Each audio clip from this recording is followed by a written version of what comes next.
Hi mga ka-J1 teachers. So this is me again, Aisa.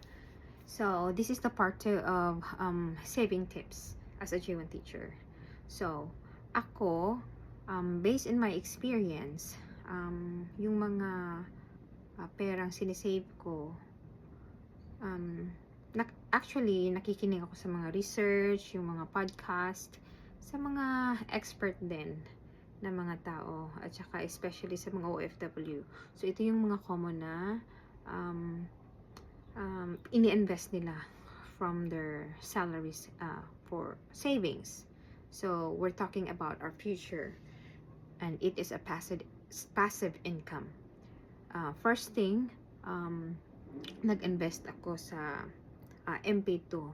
Totoo ito. So once we save more money in the MP2, actually covered tayo up until $1 million sa PDIC,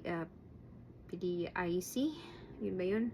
And then at saka matudoble yung pera na nilagay natin for savings sa MP2, na hindi to the sense of doble, but with 7%, malaki talaga siya for 7%.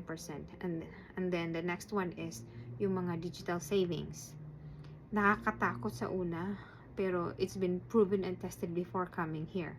So it's my 3rd year. So kuan ako, ilang taon na, mga 4 years ko na nag-start savings from digital bank, and lumalaki siya based on kung ano yung guidelines in each digital bank. We have the Mary Bank, we have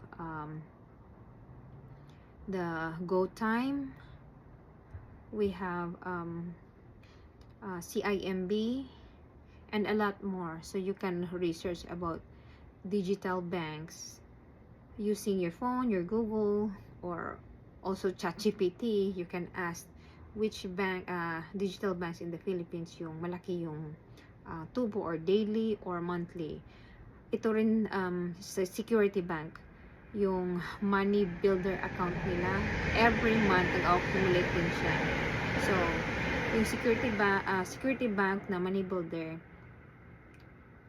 bank talaga siya, kung gusto mo doon na mas safe.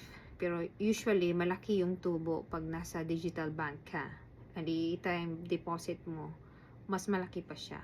So that's all for our saving tips for now as a J1. Thank you for watching.